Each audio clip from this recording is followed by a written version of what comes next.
The evening had turned as damp and cold as the cobbled streets of London when the heavy clock struck 8. Rain hammered against the windows of our study in Baker Street, the pale gas lamps casting flickering shadows upon the walls. It was the sort of night that seemed to breed secrets, those unspeakable mysteries that the city is so fond of keeping hidden in its dark corners. Sherlock Holmes, ever the master of distraction, was occupied with his violin, his brow furrowed in concentration. As he plucked out the melancholic strains of a tune that resonated with the gloom outside. He was in one of his reflective moods, and I dared not interrupt him. I had long learned to respect the way his mind worked, the way it chewed over a problem and tossed it aside once a solution had presented itself. I, for my part, had always found it difficult to grasp the rapid flow of his thoughts, but I knew that when Holmes was lost in his work, the air itself seemed to hold its breath.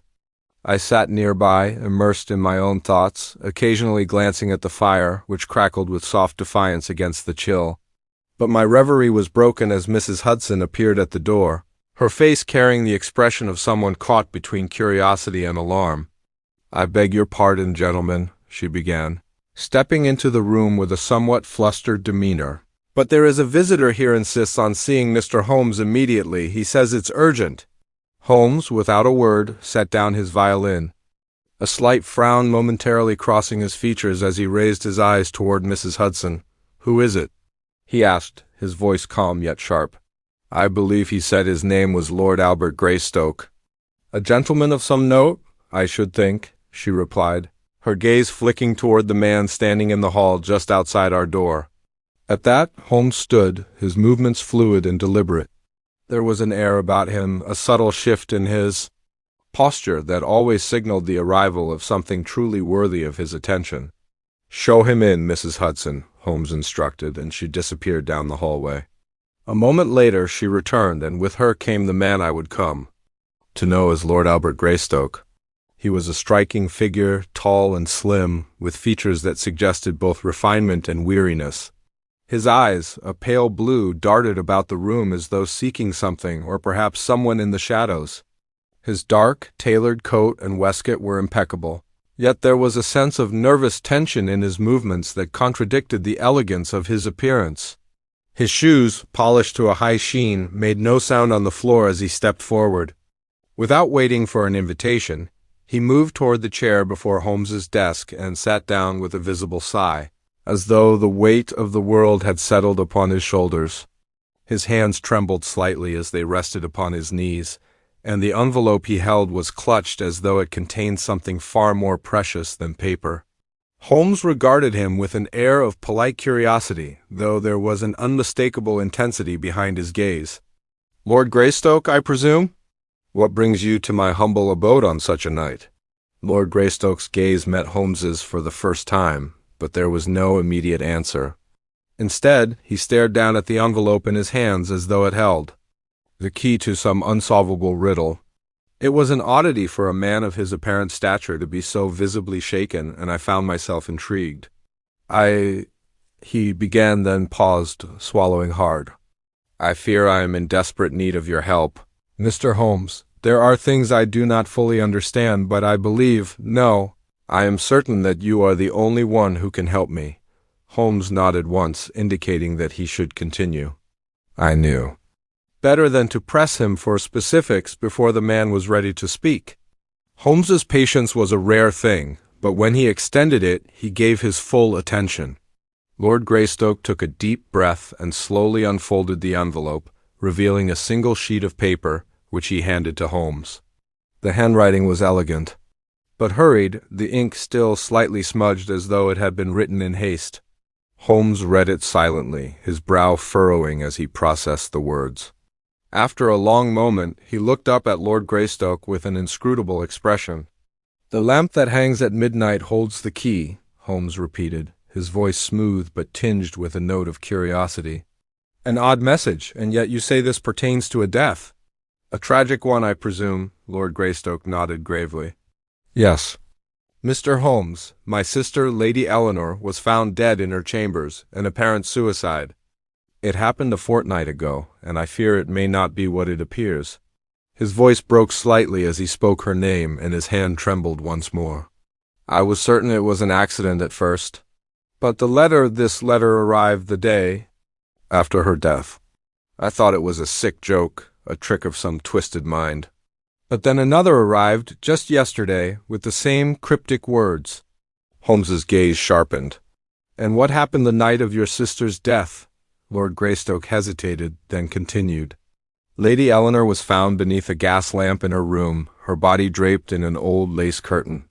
The lamp was still lit when they discovered her, and yet there was no sign of how she could have caused her own death.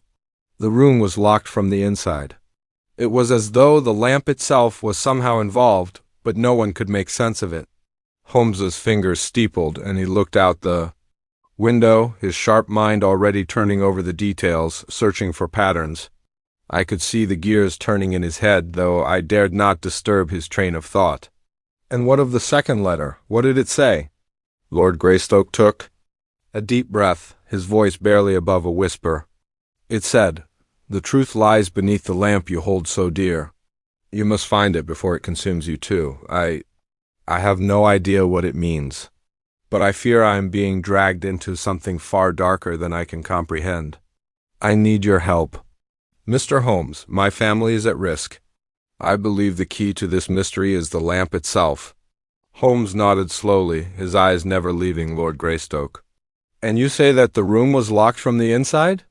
Was the lamp in any way unusual?" Lord Greystoke shifted uncomfortably. "The flame. It was unnaturally high when they found her. No one had touched it. It was as though someone had tampered with the lamp, though there was no sign of forced entry." Holmes stood abruptly, a fire kindling in his eyes. "I will accompany you to Greystoke Manor tonight. There are too many unanswered questions for this to be a mere coincidence." As we made our way through the rain-drenched streets to the Greystoke estate, I found myself wondering what secrets the lamp might hold. Was it merely a symbol, or was there something deeper, more insidious lurking in its dim glow? Lord Greystoke's story seemed increasingly bizarre, and yet Holmes had already begun to form his conclusions. I could sense that we were on the cusp of a revelation, though I could not yet understand the full picture. And as we neared the estate, I could not shake the feeling that this would be a case unlike any we had faced before. The lamp, the letters, and the mysterious death-all would come together in a way that none of us could yet fathom. We were about to enter a world of shadows, secrets, and a puzzle that would require all of Holmes's brilliance to solve. And so the investigation began. Section 2. The Greystoke Estate. The night air was thick with fog as we approached the looming Greystoke Estate. It was an imposing manor, built in the Gothic style, its stone facade weathered by centuries of storms. The house sat high upon a hill, casting an eerie shadow over the darkened grounds. The gas lamps that lined the long gravel driveway flickered and hissed, struggling against the dampness of the night, but they did little to ease the oppressive gloom that seemed to have settled upon the manor. Lord Greystoke walked ahead of us, his pace quick but uneven, as if the weight of his troubles bore down upon him with every step. I could see the tension in his shoulders, the way his hands gripped the edges of his coat, as though preparing for something dreadful. Holmes, for his part, was silent, his gaze sweeping the grounds with a level of intensity that I had come to recognize as his way of mentally cataloging the details of his surroundings. Even in the midst of such an atmosphere, Holmes's mind was always working, constantly analyzing, constantly probing. The Greystoke estate had an air of quiet desolation about it. The windows were dark, save for a few faint glimmers of light that escaped from behind heavy curtains. The house seemed to have a life of its own, its creaking doors, its cold stone floors, its dimly lit hallways. It was as if it were holding its breath, waiting for something to happen. And judging by Lord Greystoke's distress, something indeed had. As we entered the front hall, the grandeur of the estate was apparent.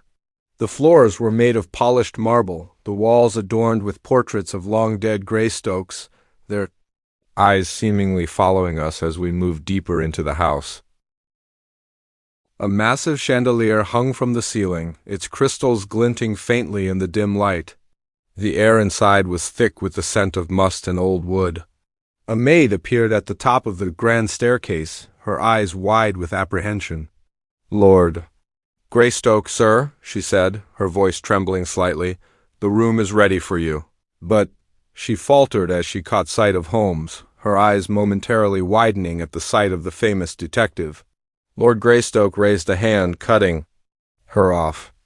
"It is all right, Eleanor," he said, his voice softer than I had ever heard it. "This is Mr. Sherlock Holmes, the detective I spoke of. He will help us with this situation." The maid, Eleanor, nodded curtly and quickly stepped aside, allowing us to pass. Lord Greystoke led us up the grand staircase, the sound of our footsteps echoing through the empty hall. As we reached the second floor, the atmosphere grew even more oppressive.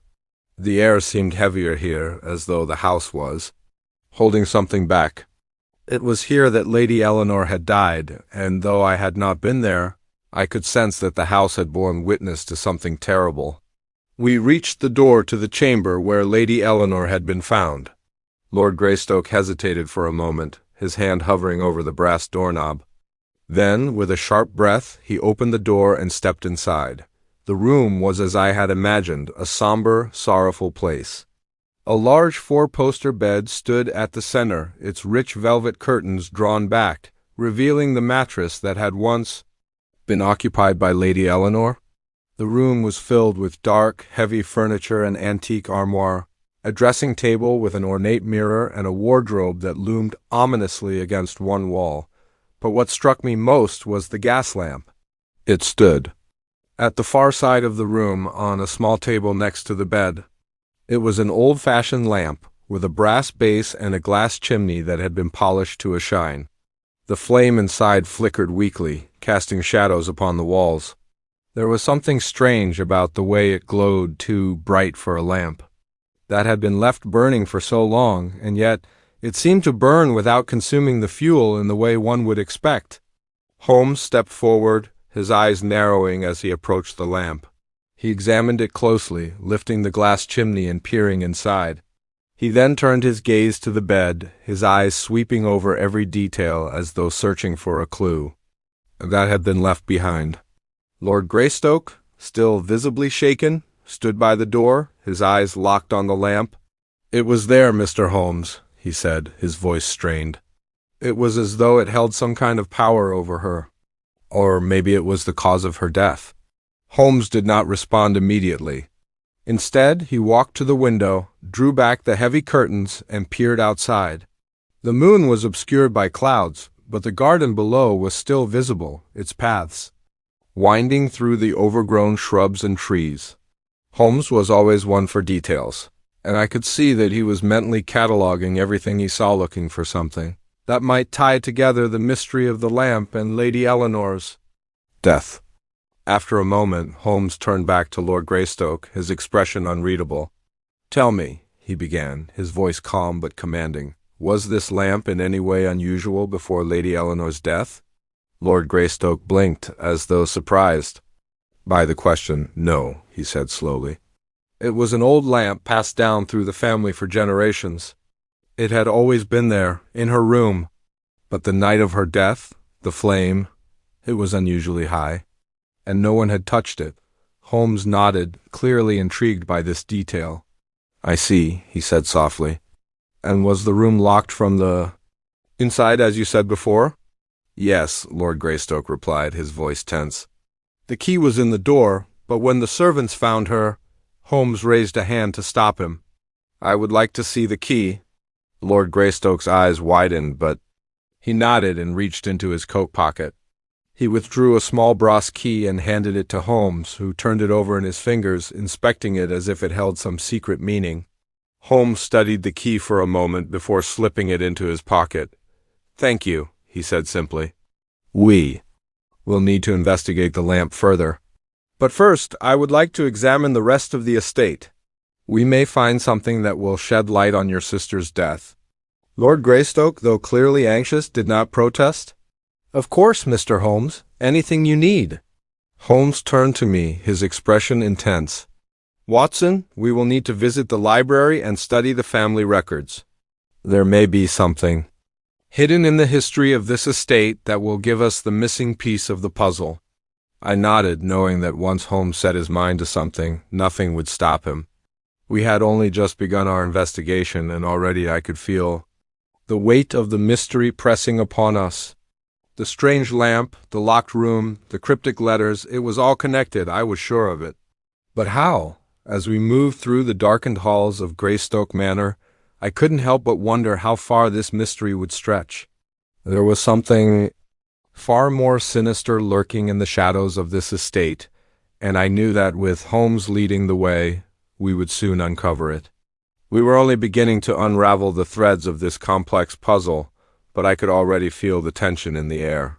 The answers were closer than ever, and yet they remained just beyond our grasp. The investigation was far from over, and the deeper we delved, the more questions arose. What secrets did the Greystoke family harbor?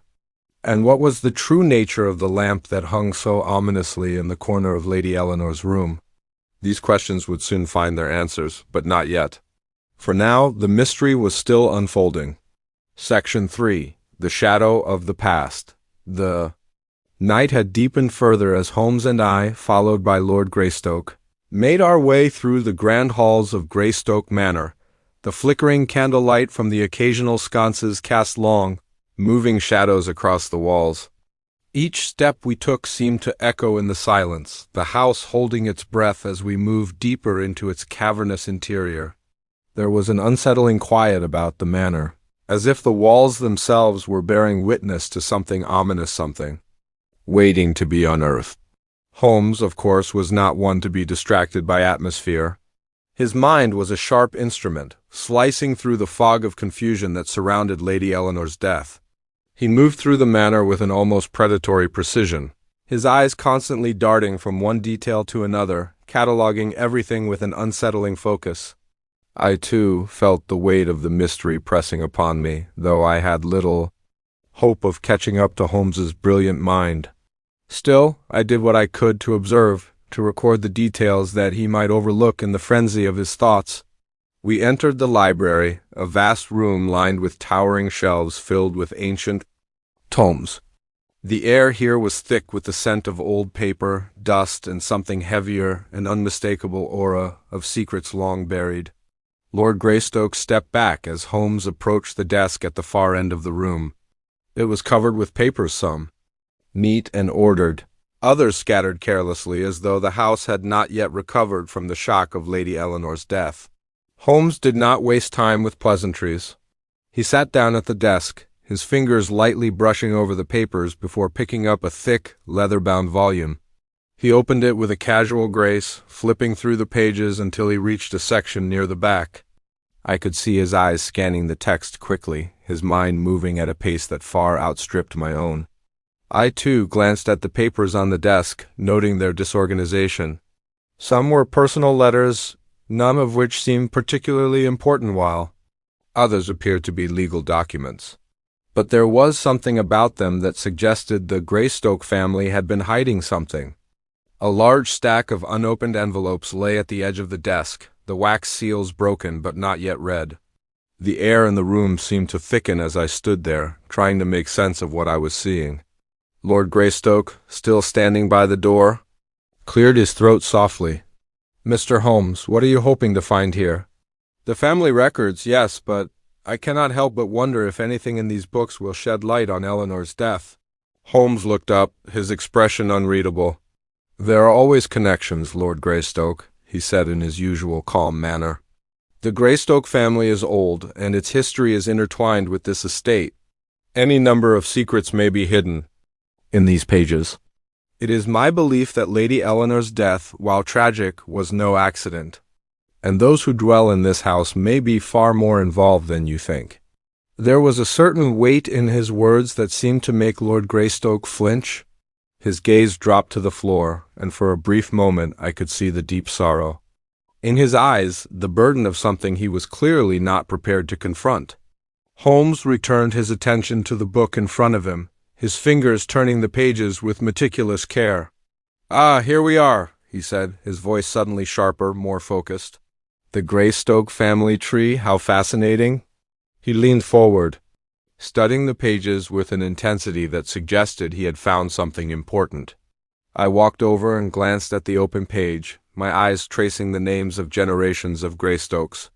The names were familiar Lord Greystoke's ancestors, each one listed with a small, neat notation of their death dates. The records were meticulously kept, almost obsessively so. But something caught my eye. At the very bottom of the page, a name was written in a different ink, with a slightly slanted hand.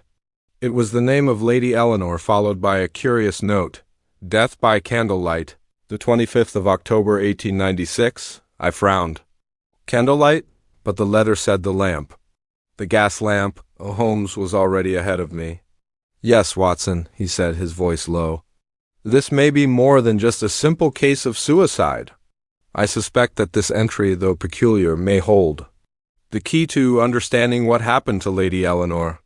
Lord Greystoke stepped forward, his brow furrowed in confusion.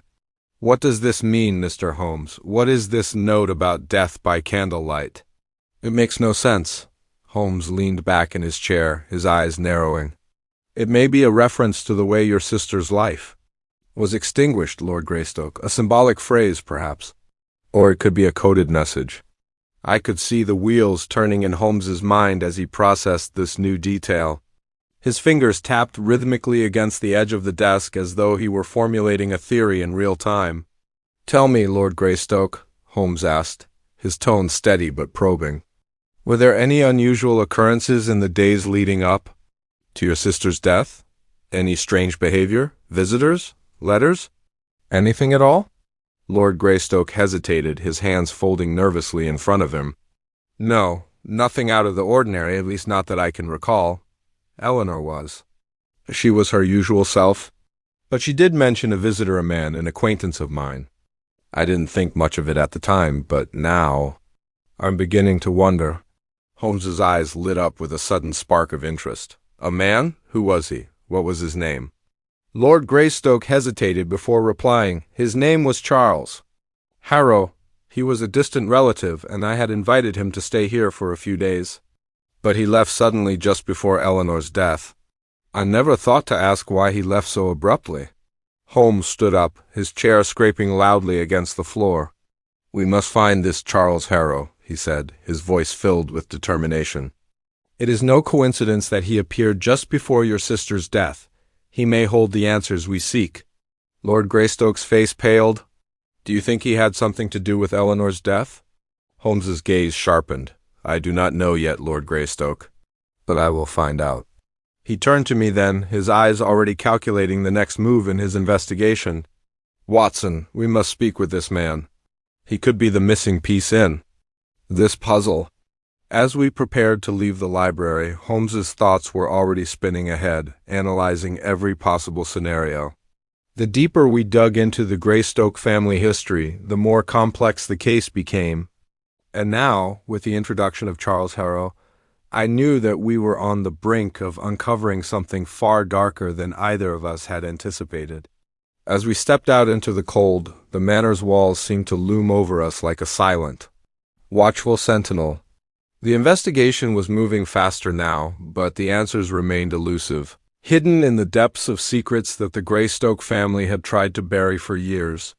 The lamp, the letters, the strange note in the family records, all these threads were leading us towards something far more sinister. But what, exactly, had happened to Lady Eleanor? And what role did Charles Harrow play in all of this? We were about to find out. Section 4. The visitor's shadows, the chill of the night had settled deeper as Holmes and I stepped back into the damp London air. The gas lamps flickered erratically as we made our way through the fog-cloaked streets, the only sounds the rhythmic echo of our footsteps on the wet cobblestones. I could feel Holmes's presence beside me, his mind already racing ahead, piecing together the tangled web of the Greystoke family history, the strange events surrounding Lady Eleanor's death, and the mysterious figure of Charles Harrow. Despite the late hour, Holmes moved with his usual energy, his coat flaring behind him as we made our way toward the address Lord Greystoke had provided. The Greystoke manor had revealed more than I had anticipated, but it had also deepened the mystery. The strange note in the family records, the cryptic message about death by candlelight, and the sudden appearance of Charles Harrow, the connections were beginning to form, but there was much left unanswered. I glanced at Holmes, noting the intensity in his stride. He was, as always, consumed by the puzzle before him, his mind working through each detail, each clue, and discarding anything that didn't fit. He had a way of observing the smallest things that would otherwise go unnoticed, an ability that set him apart from all others. I, for one, was left to try and make sense of the pieces, which never seemed to fit together until Holmes worked his magic. As we approached the address where Charles Harrow had been staying, I felt an unsettling tension in the air. There was something about this man, something Holmes had sensed earlier, that didn't sit right. I could only imagine what he might reveal when we finally confronted him. We arrived at a modest townhouse in a quiet part of the city, not far from the more fashionable areas, but certainly removed from the opulence of the Greystoke estate. The windows were dark and the front door was closed, but I could hear the faint sounds of movement from within. Holmes stepped forward, his hand reaching for the doorbell, but he stopped just short. "Let me do the talking," Holmes said quietly, his voice low but filled with purpose. I nodded, though I felt the familiar knot of unease settle in my stomach. What were we about to uncover? Holmes didn't give me time to dwell on the thought, as he gave the doorbell a sharp pull, and the sound echoed within the house. Moments later, a woman appeared at the door, a maid. By the look of her, and she looked at us with a mix of curiosity and apprehension. "Yes?" she asked, her voice hesitant. "Good evening," Holmes said, his tone calm and authoritative. "We are here to speak with Mr. Charles Harrow." "Is he in?" The maid hesitated for a moment, her eyes flicking nervously to the sides. "Mr. Harrow is not at home right now," she said, but there was something in her voice that made me question her words. She seemed too eager to dismiss us. Holmes raised an eyebrow. "Not at home, you say?" he asked, his voice cool but laced with a subtle challenge. "Perhaps you are mistaken. We were informed he was staying here." She stiffened, her posture straightening, but then she relented. "Mr. Harrow is out for the evening, sir. But if you wish, I can give him a message when he returns." Holmes's eyes never left her face as he studied her, as if searching for any sign of deception. "Very well," he said, after a pause. "We will wait for him to return. But we would appreciate it if you could tell him that Mr. Holmes and Dr. Watson are here to speak with him on a matter of some urgency." She hesitated, then nodded and stepped aside, allowing us entry. She led us into a small, sparsely furnished sitting room. The house had an air of austerity about it, with few personal touches to suggest any real sense of comfort. The walls were bare, save for a few old portraits, and the furniture was basic, showing signs of age and use. Holmes took a seat in one of the chairs, his eyes scanning the room with practiced ease. I remained standing, my hands clasped behind my back as the maid went to fetch tea. It seemed an odd gesture, considering the circumstances, but I took no issue with it. It gave us time to think, to observe. Holmes's gaze shifted to the window, his mind clearly elsewhere. It was evident he was already formulating a plan, analyzing every detail of the situation. As we sat there, I couldn't help but wonder just how far back this mystery stretched. What connection did Charles Harrow have with the Greystokes? And what was his role in the tragic death of Lady Eleanor? My musings were interrupted by the sound of the door opening, and the maid returned, followed by a tall man who entered with a slow, deliberate pace. He was older than I had imagined, perhaps in his mid-40s, with dark hair that was beginning to show signs of gray. His eyes were sharp, yet there was a certain weariness about him, a guardedness that suggested he had seen more than his fair share of trouble. His presence filled the room, and I could feel an almost palpable tension between him and Holmes. "Mr. Harrow, I presume?" Holmes said, rising from his seat as the man stepped further into the room. The man nodded, his eyes flicking between Holmes and me. "Yes, that's me." "You must be the famous detective. Sherlock Holmes, I presume?" Holmes gave a small, almost imperceptible nod. "Indeed," he said, his voice measured. "I trust you don't mind our intrusion." But we have a few questions regarding the recent events surrounding Lady Eleanor Greystoke. At the mention of Lady Eleanor's name, a flicker of something guilt, perhaps, crossed Harrow's face, but it vanished quickly, replaced by a neutral expression.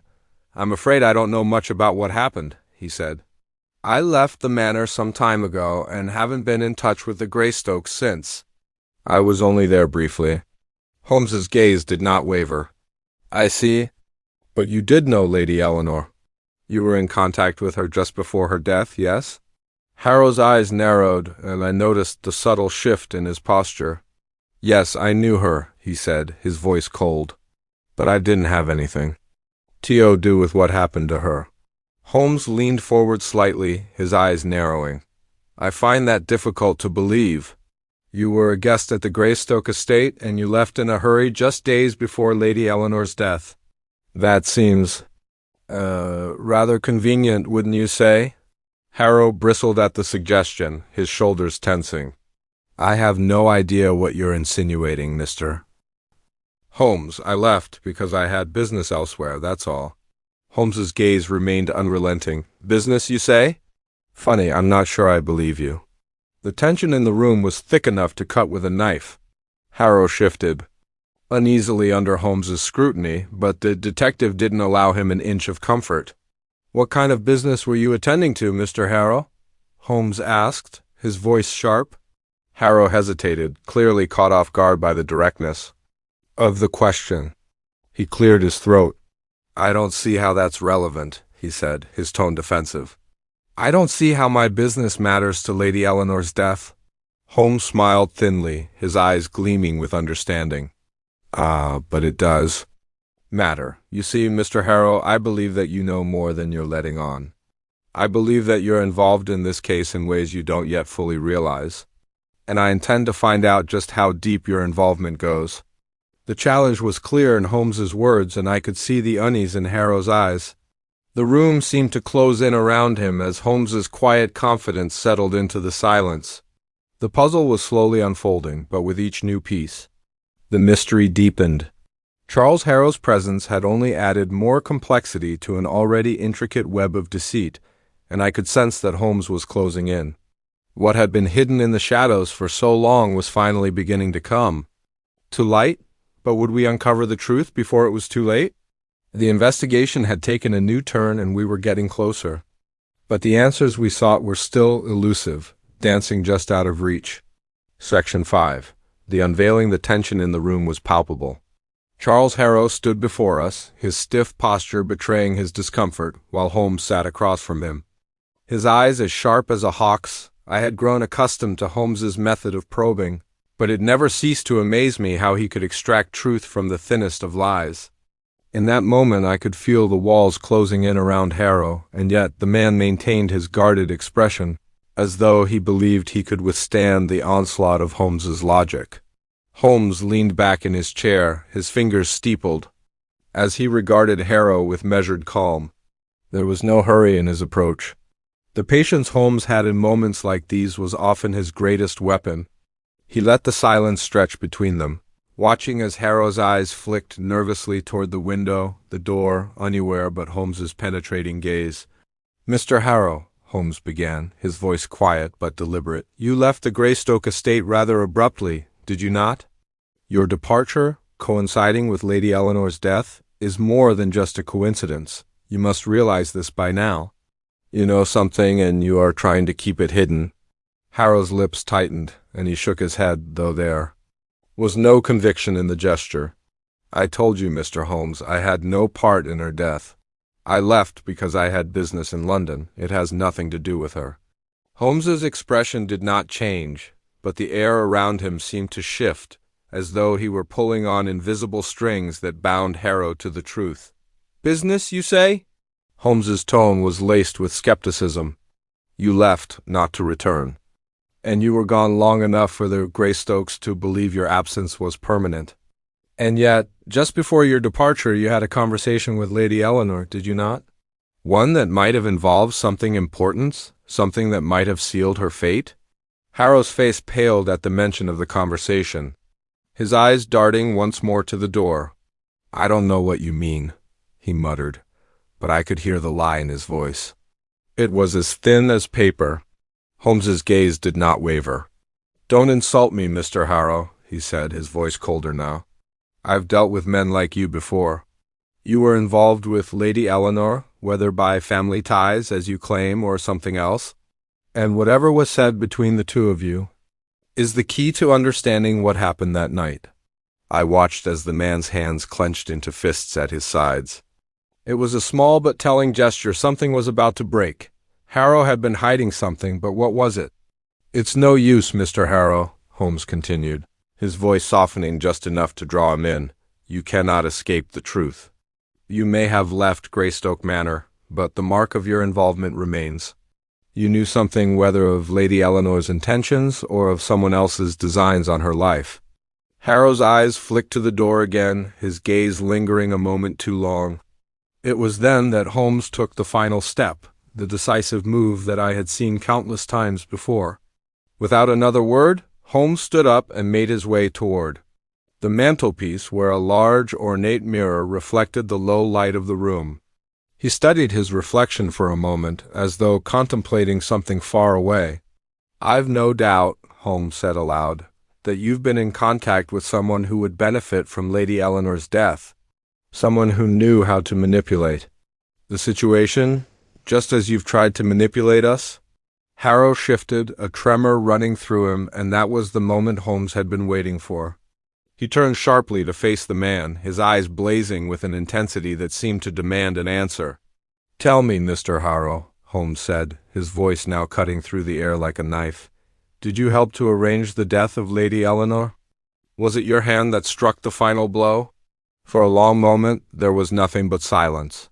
Harrow's face twisted in confusion, and his lips parted as though he were about to speak.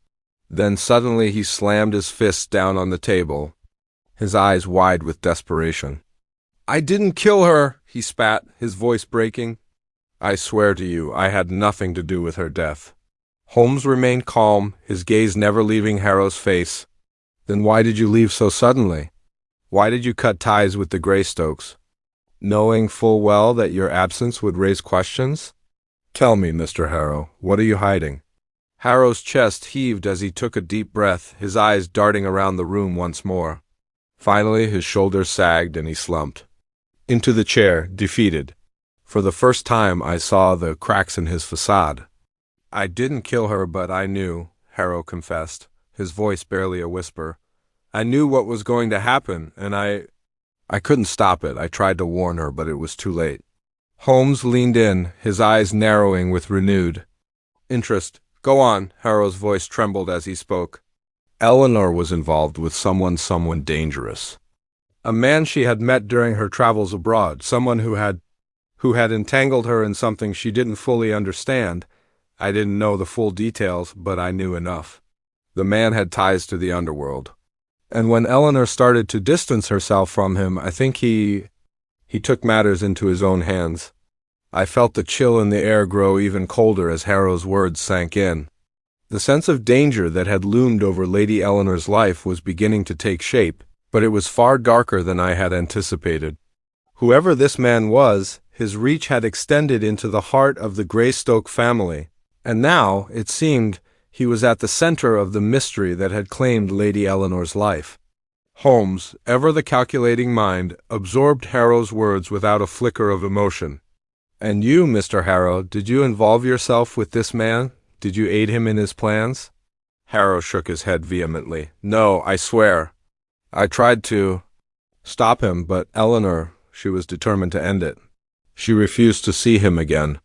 I think that's what triggered everything. The night she died, he confronted her, and I couldn't protect her in time. I wasn't there when it happened. I was too late." Holmes absorbed this information in silence, his face unreadable. He turned toward me, his gaze flicking with a knowing look.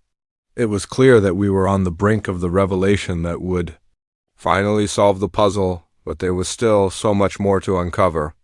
"I believe," Holmes said, his voice low and thoughtful, "that we must find this man. He is the key to understanding Lady Eleanor's death.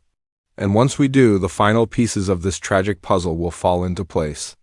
As I turned to leave, I felt the weight of the mystery shift. The man Harrow had spoken of was still out there, a shadow lurking in the periphery of this case, waiting to be unmasked. And once we found him, everything, every detail, every lie would finally make sense. But the deeper we delved, the more I realized that the answers we sought were darker, more complex, and more dangerous than we could have ever imagined. The investigation had reached a critical juncture. Harrow's confession had cracked open the case, but the path to the truth was still veiled in uncertainty. Who was this dangerous man, and what had he done to Lady Eleanor? We were closer than ever to the answers, but we knew that the final reveal would require every ounce of Holmes's genius and a fair bit of courage from both of us. Section 6. The Man in the Shadows. The air had taken on an ominous stillness by the time Holmes and I departed from Charles Harrow's townhouse. His confession, although incomplete, had revealed the first glimmer of the true threat behind Lady Eleanor's death. The details of the mysterious man, the one whose shadow had loomed over her in her final days, had stirred something cold and calculating in my companion. Holmes, as usual, was silent, his mind a storm of deductions, each thought connected to the next like pieces of an intricate puzzle. The more I observed, the more I realized that while Harrow had admitted his own involvement, it was clear that the true villain remained at large, and this man's identity would prove to be the key. We walked through the fog-covered streets of London, the occasional flicker of a gas lamp the only illumination in the darkened lanes. Holmes's figure loomed ahead, tall and assured, while I trailed just behind, deep in thought.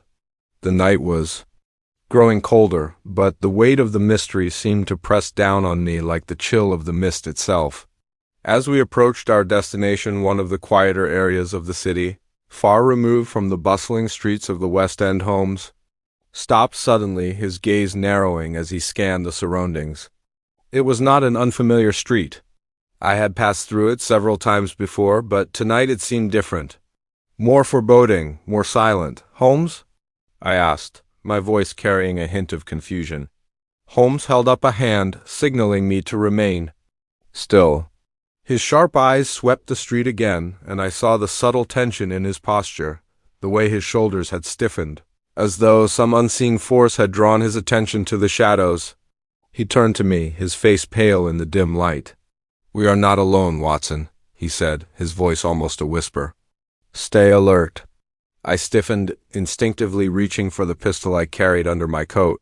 Holmes's instincts were seldom wrong, and in that moment I felt the unease creeping up my spine. It had been nearly a week since Lady Eleanor's death, and we had already uncovered more than we'd anticipated. But there was still so much left to understand. Holmes moved cautiously, his pace slower than before, his eyes darting from side to side, scanning the dark alleyways and the occasional shadow that moved too quickly. We reached a narrow side street where a small tavern stood, its windows dimly lit by the faint glow of candlelight. Holmes stopped in front of the door, turning to me with a look of resolve. "This is it," Holmes murmured, his voice steady but tinged with anticipation. "The man we seek is here, Watson." I stared at the tavern, its creaking sign swinging slightly in the wind. There was nothing particularly remarkable about the building. It looked like any other in this part of town. But something in Holmes's expression told me that the answers we were looking for lay just beyond that door. We entered without another word, the door creaking open with a groan. Inside, the tavern was dimly lit, the air thick with the scent of stale ale and smoke. A few patrons sat hunched over their drinks at the bar, their voices low and indistinct. The atmosphere was oppressive, the kind of place where men went to forget their troubles or to conceal their sins. Holmes's eyes scanned the room immediately, picking out the figures who seemed most likely to be of interest.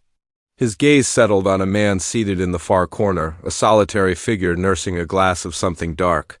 His features were shadowed, his face partially obscured by the brim of a hat pulled low over his eyes, but I could tell that he was watching us with keen interest. "That's our man," Holmes said, his voice low but filled with certainty. "Follow my lead." We moved toward the man, who stiffened slightly as we approached. He was a tall, wiry figure with sharp, angular features and a face that had seen its fair share of hard times. His eyes, however, were sharp, cold, and calculating exactly the kind of eyes that would belong to someone like the man who had been watching Lady Eleanor from the shadows. Holmes stopped a few paces away from the man, his gaze unwavering.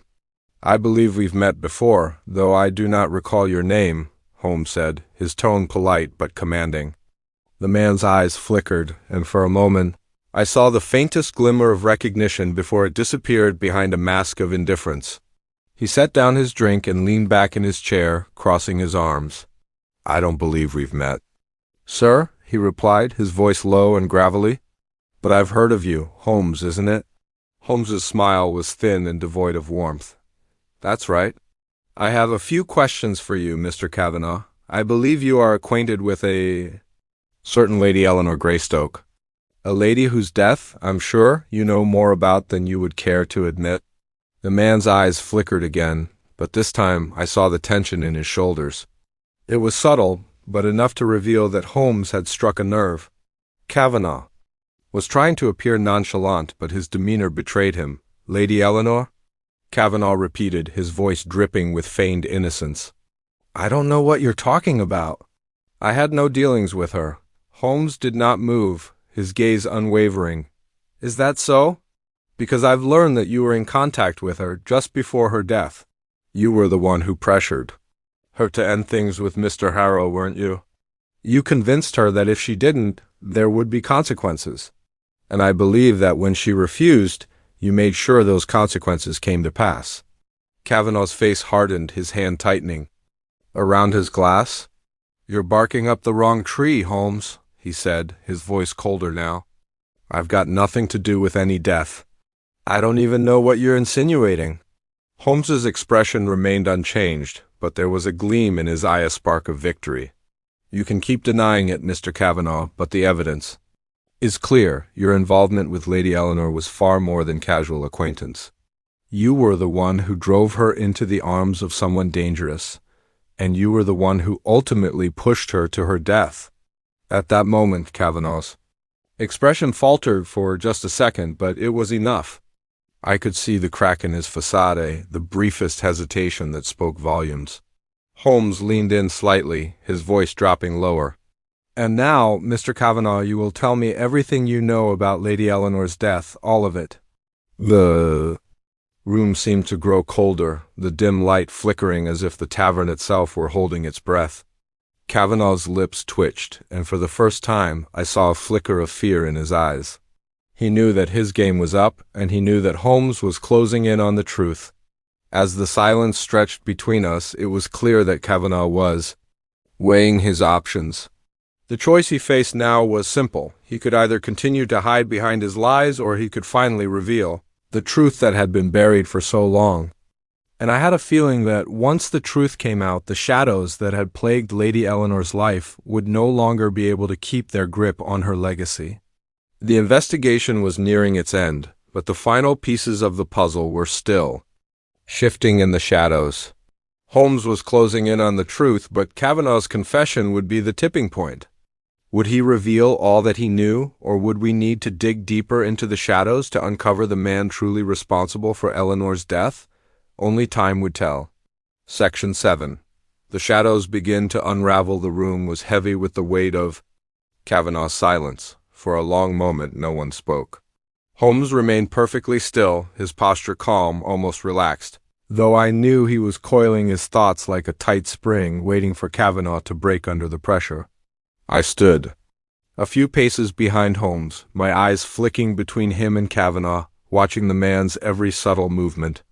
Kavanagh's hand shook ever so slightly as he reached for his drink, his fingers gripping the glass tightly, the knuckles white.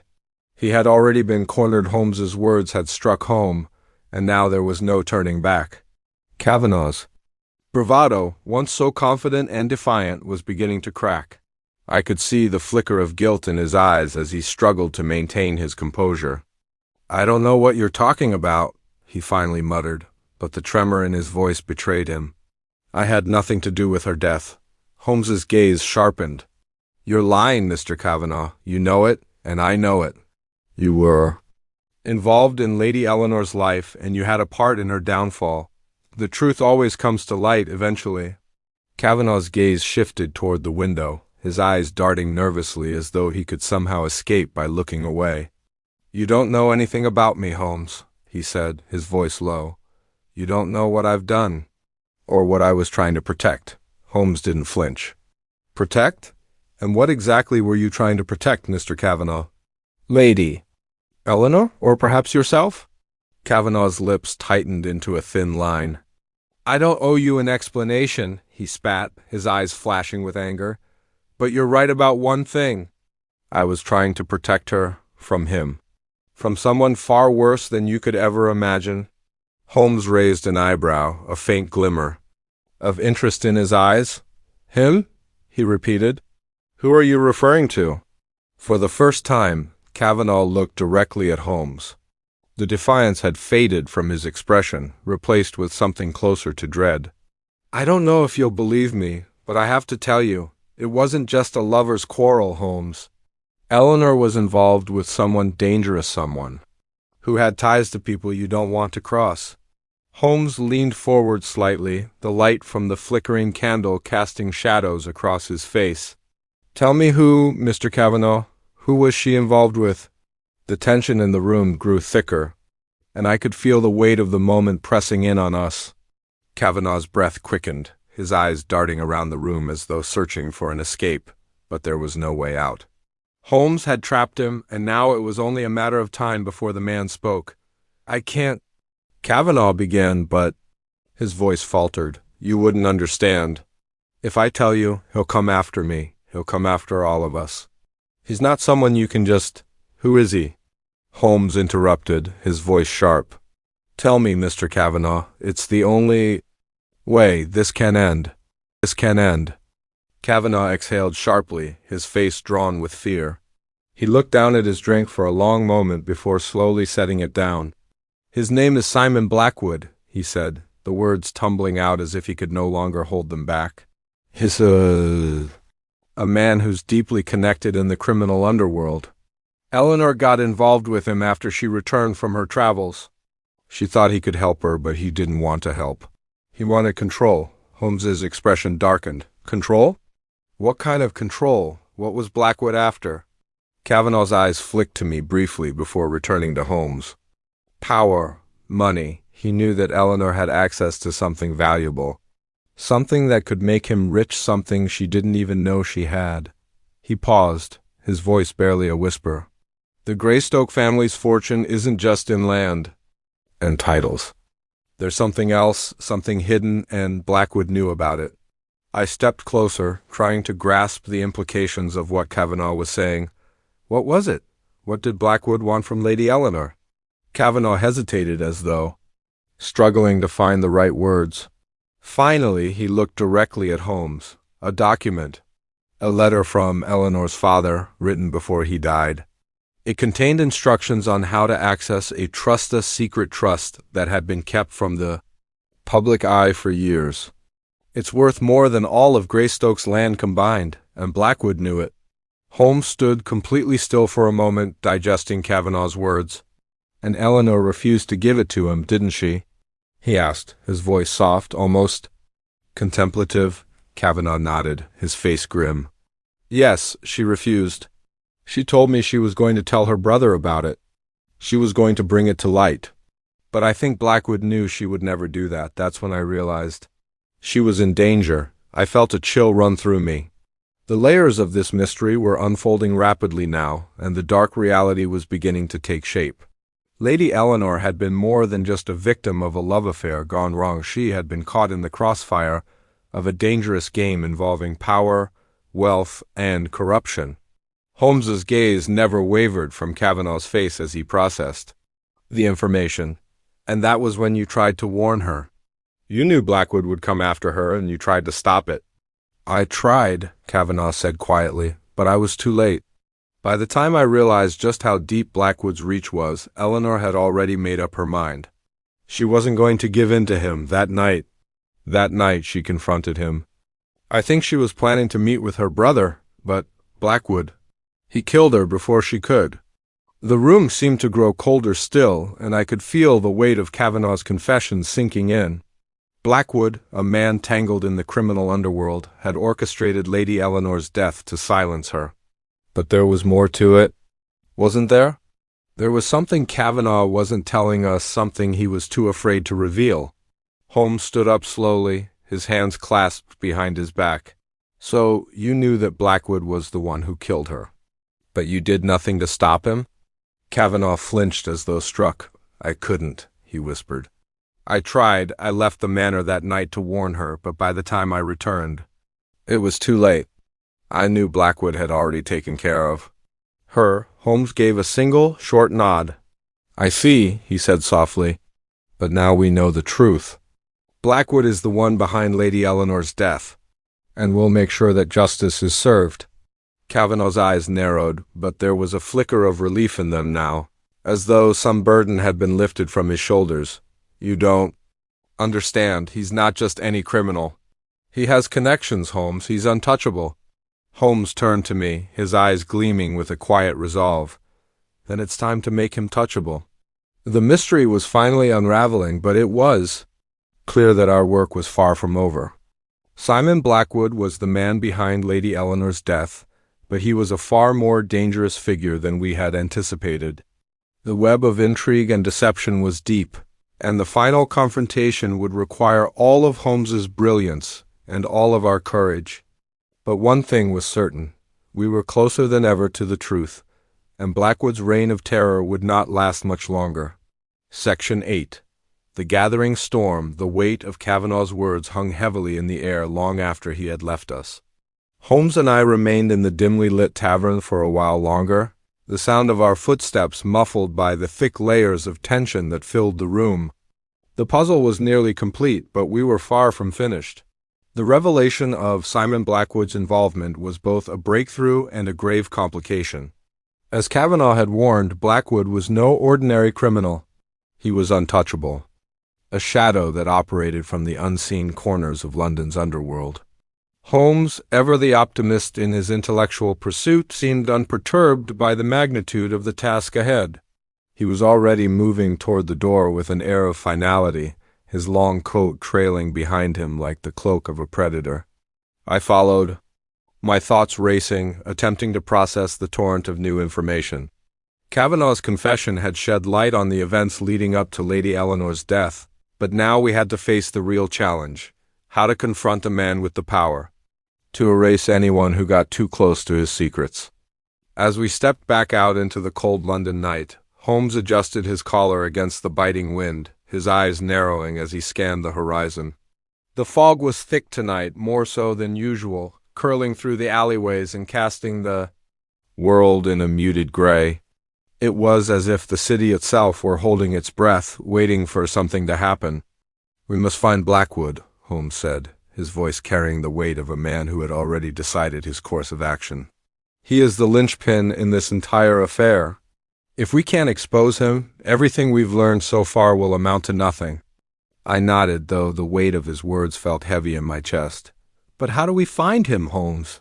Kavanaugh says he's untouchable. Do we even know where he's hiding? Holmes gave me a look that I could only describe as both enigmatic and knowing. Finding Blackwood is only half the battle, Watson. The real question is how we can ensure he stays found long enough for us to bring him to justice. The man is a master of shadows, of evasion, but we are not without our resources. We made our way to Baker Street in relative silence, the steady rhythm of our footsteps the only sound that accompanied us.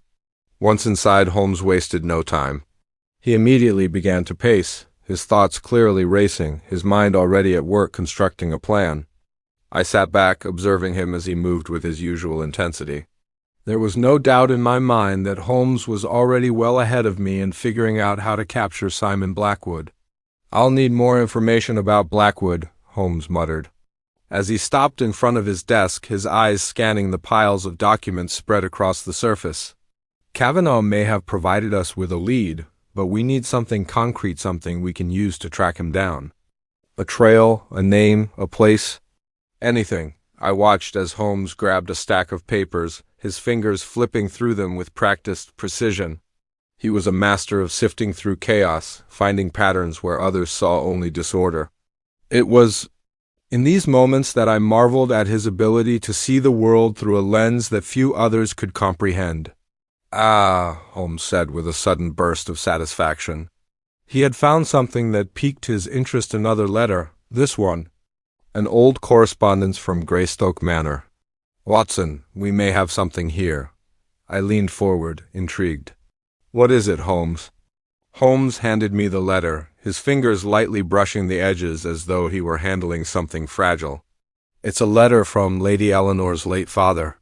It seems that Simon Blackwood's involvement with the Greystoke family wasn't as covert as Kavanagh made it sound. Eleanor's father," Holmes's voice faltered slightly as he read through the letter aloud, "had been in correspondence with Blackwood long before Eleanor's death.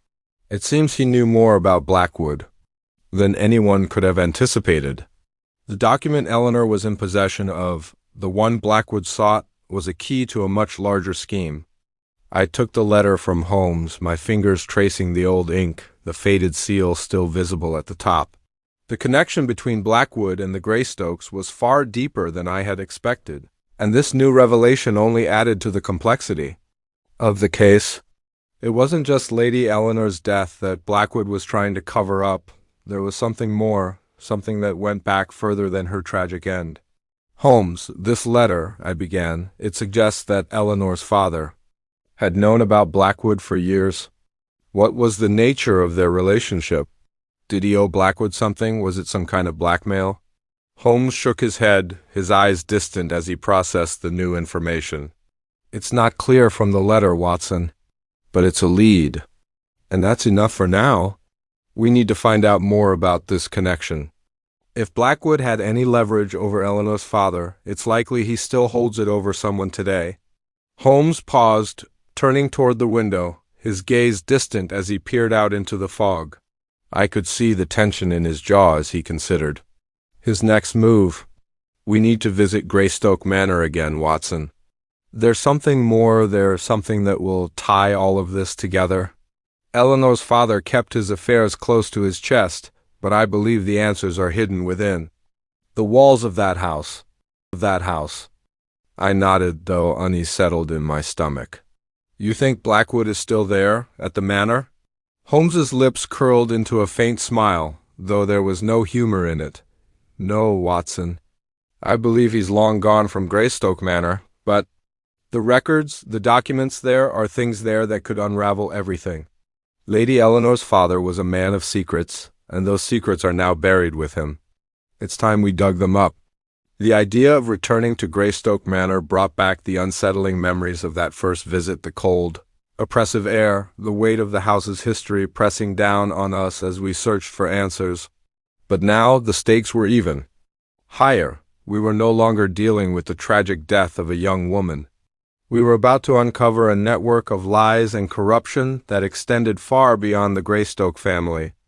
As Holmes turned toward the door, his coat billowing behind him, I could feel the finality of our next steps. We had reached the edge of a precipice, and once we stepped over it, there would be no turning back.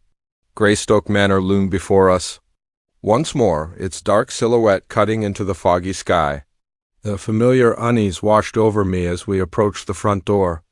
There was no turning back now. Holmes was resolute, his face set with determination. We had come this far, and there was no stopping us. The answers we sought were within reach, and I knew that nothing could stop Holmes from uncovering the truth. As we entered the manor once more, the silence seemed more profound than ever. The walls of the house seemed to close in on us as though it were watching, waiting for us to uncover its darkest secrets. The atmosphere was thick with history and hidden truths, and I couldn't shake the feeling that we were about to unearth something that would change everything. Holmes stepped forward, his gaze scanning the room with the precision of a man who had already anticipated every move. "It's time, Watson," he said softly. "Let's finish this." And so we ventured deeper into the heart of Greystoke Manor, determined to uncover the final piece of the puzzle and to bring Simon Blackwood to justice. Section 9. The heart of the manor. Greystoke Manor had not changed in the time since our last visit, but its presence seemed even more oppressive now. The house loomed above us, dark and brooding, as though it had swallowed the secrets of its inhabitants long ago. Each step we took toward the grand entrance felt heavier than the last, and despite my years of experience with Holmes's cases, I could not shake the feeling that this was different, darker. Holmes walked ahead with his usual sense of purpose, his coat trailing behind him like the banner of a man on a mission. I followed, my own steps faltering slightly as the weight of what we were about to uncover pressed on my chest. Lady Eleanor's death had been tragic, yes, but it was merely the surface of a far deeper, far more dangerous mystery. And now, as Holmes had rightly pointed out, we were about to confront the heart of it. The documents, the legacy of Lady Eleanor's father, and the hidden trust that Blackwood had sought, all of it pointed to Greystoke Manor. We entered through the grand door, its heavy wood creaking as it swung open. The familiar, musty scent of old wood and neglected history greeted us, and the silence seemed to settle in our bones like a cold mist. Once again, we were inside a house that held the ghosts of its past within its walls, ghosts that I hoped would reveal themselves in the light of Holmes's sharp deduction. Holmes wasted no time. He crossed the entrance hall with the grace of a man who knew exactly where he was headed. His eyes scanning every corner of the vast space, I kept pace. Behind him, though the weight of the manor's oppressive atmosphere made each step feel like a reluctant one. The grand staircase loomed before us, its steps slick with the years of dust and neglect that had accumulated since Lady Eleanor's death. Holmes didn't pause. He ascended the staircase with a single, fluid motion, and I followed closely behind, my thoughts racing with the questions that had yet to be answered. What exactly was Eleanor's father hiding? What was the trust that Blackwood had been so desperate to uncover? And why had he resorted to murder to keep it a secret? At the top of the staircase, Holmes moved with purpose toward the door that led into Lady Eleanor's chambers. His hand hovered over the doorknob for a moment, and I could see the tension in his fingers, as though he were holding himself back.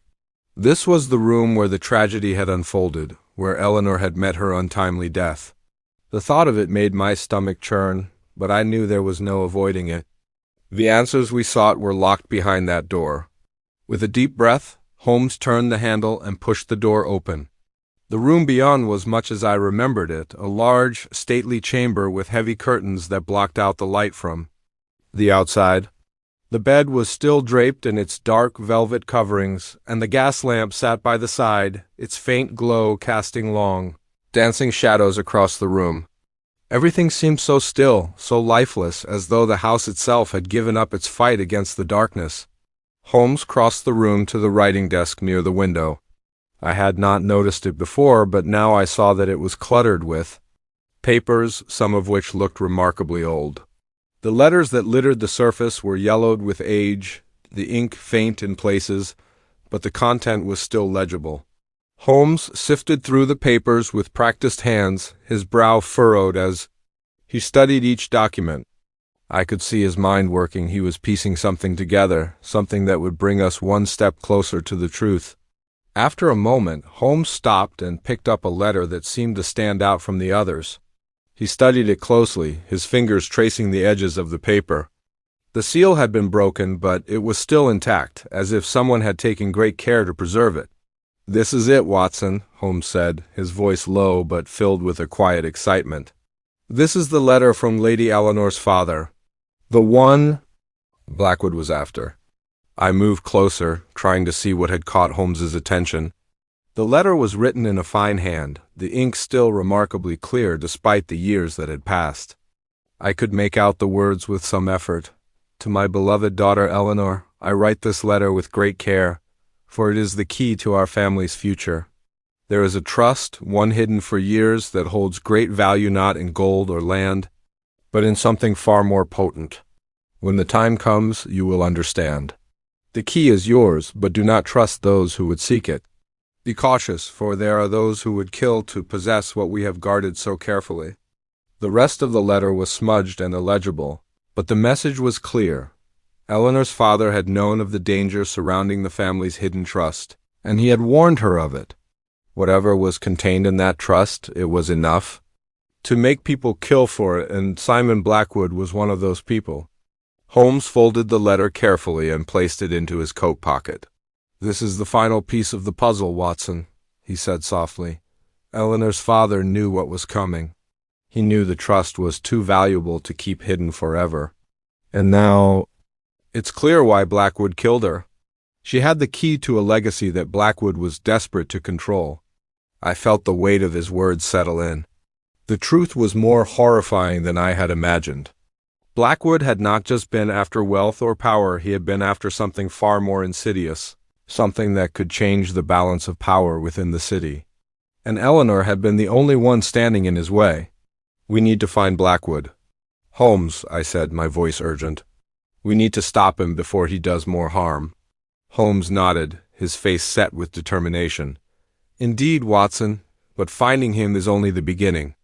We need to ensure that we have enough evidence to bring him to justice. Kavanaugh's confession and Eleanor's father's letter give us the foundation, but now we must act quickly. Blackwood is not a man who will sit idly by while we close in on him. He will fight back." I couldn't help but agree. The danger was real, and the stakes had never been higher. Blackwood would not let us take him down without a fight, but Holmes was never one to shy away from a challenge. As we left Lady Eleanor's chambers and made our way through the manor, the air seemed heavier, as though the walls themselves were whispering of the secrets they had held for so long. But the truth was out now, and there was no turning back. The pieces were in place, and Simon Blackwood's time was running out. Holmes turned to me as we reached the front door, his face grim but resolute. "We must act quickly, Watson," he said. "The storm is coming, and we must be ready to face it head-on." The tension between us was palpable as we stepped out into the cold, fog-choked streets of London once again. The final confrontation was near, and I knew that whatever happened next would change everything. The truth had been uncovered, but the cost of that truth was still unknown. But one thing was certain: the game was on, and Blackwood had underestimated us. We would bring him to justice, no matter the cost. Section 10. The chase through the fog. The fog had thickened considerably by the time Holmes and I left Greystoke. Manor wrapping around us like a suffocating blanket. London streets, familiar and bustling at all hours, now felt disorienting and strange. The gas lamps cast long, distorted shadows, flickering in and out of existence as the mist swallowed everything whole. The only sounds were the occasional shuffle of our footsteps against the damp cobblestones and the distant clatter of carriage wheels on the far streets. Holmes was unusually quiet, his mind seemingly racing ahead of us, as it often did when he was on the brink of a breakthrough. I, too, was lost in thought, trying to piece together everything that had come to light over the past few days. The discovery of Eleanor's father's letter had confirmed our suspicions, and now there was nothing left but to find Simon Blackwood and end this before he could do any more damage. The cold air seemed to cut through me, sharp and biting. I couldn't shake the uneasy feeling that hung over me like a storm cloud, the weight of what was to come pressing on my chest. We had the answers, yes, but the man we sought was not someone who could be easily cornered. Blackwood had already killed once to protect his secrets. What was to stop him from doing it again? Holmes broke the silence as we rounded a corner, his voice calm but filled with a sense of urgency. "We must move quickly, Watson. Blackwood is not going to sit idle while we close in on him. The longer we delay, the more dangerous this becomes." I nodded, my own unease growing. Holmes was right, of course. Blackwood had shown his true nature. He would not hesitate to strike again. And now, with the full weight of the Greystoke family secret hanging in the balance, we had to act before it was too late. We hurried through the fog, Holmes's pace quick and determined, his coat trailing behind him like the cloak of a man on a mission. I kept close behind, my mind racing. If Blackwood had been after a legacy, something more than just wealth, then what exactly was it that Eleanor's father had hidden away in that trust? The thought gnawed at me, but there was no time to dwell on it. Holmes had already decided. The next course of action? "We're going to need more information," Holmes said, almost to himself as he navigated through the labyrinthine streets of London. "We have the letter, and we have Kavanaugh's confession. But Blackwood's resources are vast. He's likely connected to several criminal syndicates, and there's no telling how far he'll go to protect his interests. We need to find his network, his contacts, and we need to do it before he disappears into the shadows once again. Where do we start? I asked, my voice laced with concern. We don't know where he's hiding, and every minute we waste is a minute closer to him escaping. Holmes paused, his eyes narrowing as he surveyed the street ahead. We go to the docks, he said, his voice filled with quiet certainty. Blackwood has ties to the shipping industry, smuggling, illicit trade, and possibly even connections with some of London's more notorious figures. If we can trace his movements to the docks, we might be able to catch him before he slips away for good. The idea made sense. The docks were a world of their own, a place where secrets could be bought and sold without a second thought. And Blackwood, a man who thrived in the shadows, was exactly the type to have a hand in such activities.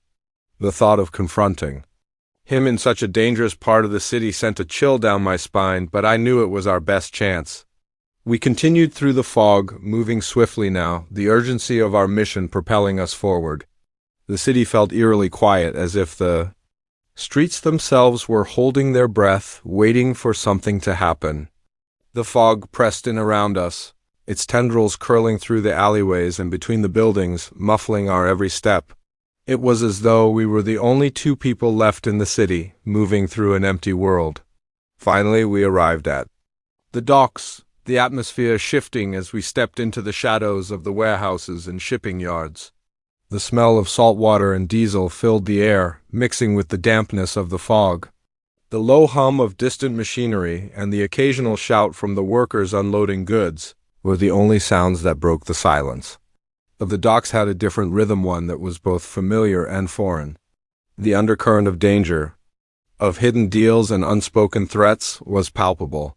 Holmes led the way, his steps confident as he moved toward a cluster of warehouses at the far end of the docks. I followed closely, my senses on high alert, scanning the area for any sign of Blackwood or his associates. The dim light from the overhead lamps barely illuminated the path ahead, and the shadows seemed to grow longer with each passing moment. We were closing in, but I could feel the weight of the danger that lurked in the darkness. "Stay close, Watson," Holmes muttered, his voice barely audible over the sounds of the docks. "We're likely to run into some resistance here. Blackwood's men won't take kindly to us snooping around." I nodded, my hand instinctively resting on the hilt of my revolver. The last thing I wanted was a confrontation, but I knew better than to doubt Holmes's instincts. We were about to enter a den of thieves, and there was no telling what we would find. As we rounded the corner of a large warehouse, Holmes suddenly stopped, his eyes narrowing as he peered into the darkness. I followed his gaze, and for a brief moment I saw movement shadows shifting in the distance. The hairs on the back of my neck stood on end. Someone was watching us. Without a word, Holmes gestured for me to stay back, his body language signaling that he was about to take action. He moved silently, his footsteps barely making a sound on the damp ground. I followed suit, keeping my movements as quiet as possible. We approached the source of the movement cautiously, the tension between us palpable. It wasn't until we were mere feet away that we finally saw him, one of Blackwood's men, standing guard near a side entrance to the warehouse. He was tall, broad-shouldered, and armed, his eyes scanning the fog as though waiting for something or someone. Holmes didn't hesitate. With a swift motion, he closed the distance between them, his hand darting out to cover the man's mouth before he could react. The guard struggled, but Holmes was faster, his grip firm and unyielding. In less than a minute, the man was unconscious, slumped against the wall. I exhaled, a sigh of relief escaping my lips.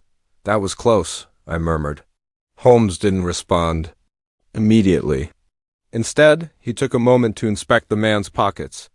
"This will be useful," he said, pulling a small piece of paper from the man's coat. "A list of names, contacts perhaps. This might lead us straight to Blackwood." I could feel the tension building again. We were getting closer to Blackwood, closer to the truth. But the closer we got, the more dangerous the path became. As Holmes folded the paper and tucked it into his coat, I couldn't help but wonder what would happen when we finally confronted the man who had been lurking in the shadows all along. "Let's move," Holmes said quietly. "We can't waste any more time. Blackwood won't be far." The chase had begun, and there was no turning back. Section 11. Into the lion's den, the list of names Holmes had retrieved from Blackwood's man was a small breakthrough, but it only added to the mounting urgency. We moved through the fog-shrouded docks with a renewed sense of purpose, the rhythm of our footsteps now quicker, more deliberate. The warehouse loomed before us like a silent sentinel, its large windows reflecting the cold, distant light of the moon above. The shadows inside seemed to stretch and writhe as though they were waiting for us to step closer. Holmes glanced at the list, his eyes scanning the names with intense concentration. He folded the paper with care, tucking it back into his coat pocket as he turned to me. This list gives us several potential leads. These contacts of Blackwood's may lead us to him directly, but we need to be careful. He will not let himself be found so easily. I nodded, the weight of the situation sinking in. Blackwood was not just another criminal, he was a figure. Cloaked in layers of secrecy, a man whose influence spread across a web of underground dealings and connections that could easily swallow us whole if we weren't careful. So what's our next move, Holmes? Holmes's lips curled into a thin smile, though there was no humor in it. We moved deeper into the heart of his operations. The warehouse here is likely one of many fronts. If we're lucky, we'll find a clue, or perhaps someone who can give us more information about his plans. We approached the warehouse cautiously, our eyes flicking to the shadows as we moved toward the back entrance. There were no guards in sight, but Holmes's instincts told him otherwise. He had long since become adept at reading his surroundings, sensing dangers that were invisible to the untrained eye. As we reached the back of the warehouse, Holmes motioned for me to stop. "We'll go in quietly," he whispered. "If there's anyone inside, we don't want to alert them." I gave a small nod, my heart racing as we slowly moved toward the door. Holmes tested the handle and locked, as he expected, and gently pushed the door open. It creaked, but not loudly enough to raise an alarm. We slipped inside, the cool air inside the warehouse thick with the smell of old wood and oil. The dim light from a few scattered lanterns barely illuminated the cavernous space, casting long shadows across piles of crates and barrels stacked haphazardly throughout. Holmes moved silently, his eyes darting from one corner of the room to the next, his sharp mind calculating every possibility. I followed close behind, my hand resting lightly on my revolver, just in case. There was an eerie stillness to the warehouse, as though it had been abandoned for some time. But Holmes wasn't fooled. He knew that Blackwood's network ran deeper than any surface appearance suggested. We moved deeper into the warehouse, our steps echoing softly on the wooden floor. The sound of our movement seemed to trigger something, a faint shuffle of footsteps from the far side of the room. Holmes immediately froze, holding up a hand to signal me to stop.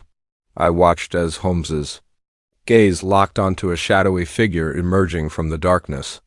A man, dressed in a long coat, moved quickly and silently across the room, his footsteps barely making a sound. His features were obscured by the dim light, but there was no mistaking the air of danger that surrounded him. This was no ordinary worker or guard. Holmes motioned for me to follow, and we both moved stealthily toward the figure. As we closed the distance, Holmes reached into his coat, pulling out a small dart-like device from his bag of tricks. I had seen him use these before, silent and effective. Without a sound, Holmes launched the dart, which hit its target with pinpoint accuracy. The man stumbled, his body jerking slightly before he crumpled to the ground, unconscious.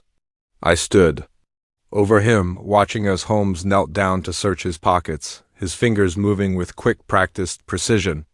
Contact of Blackwood's," Holmes muttered as he found a small slip of paper, similar to the one he had recovered earlier. "This one's linked to his smuggling operations at the docks. The name here, John Harrow, is a new one. Looks like we've found another piece of the puzzle." Holmes stood up, his eyes glinting with the satisfaction of yet another small victory.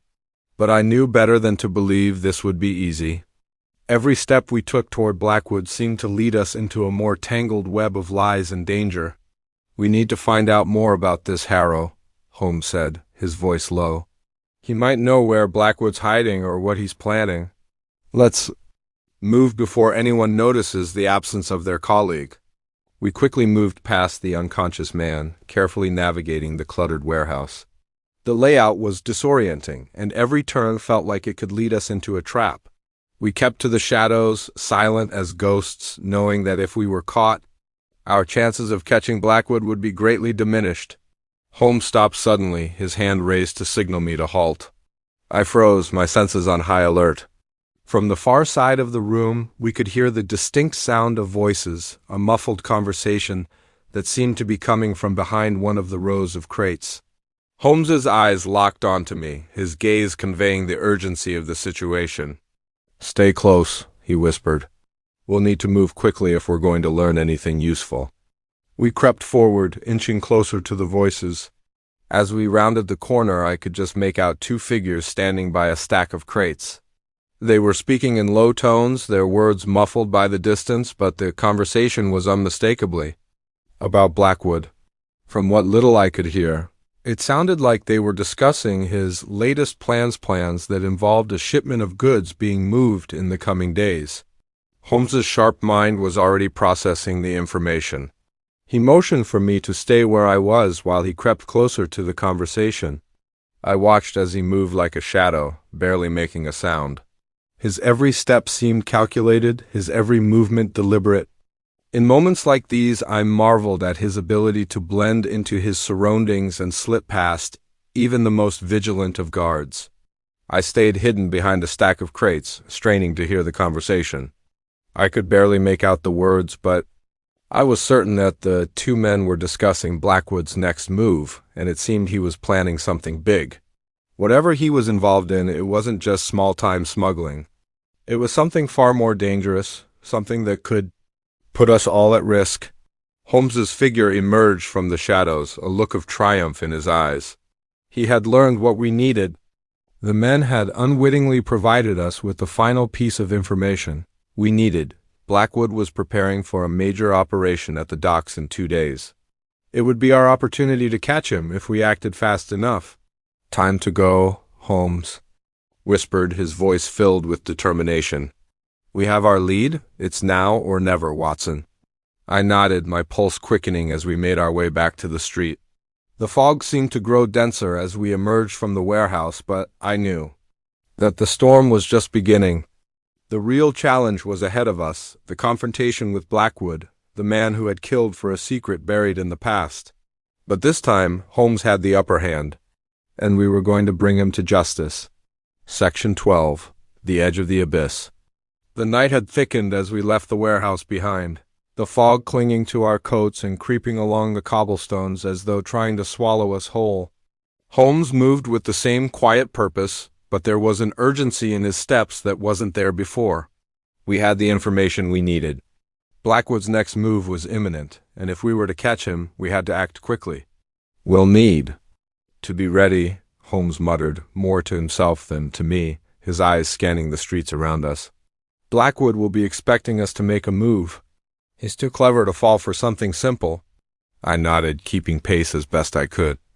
My mind was still spinning with the revelations we'd uncovered.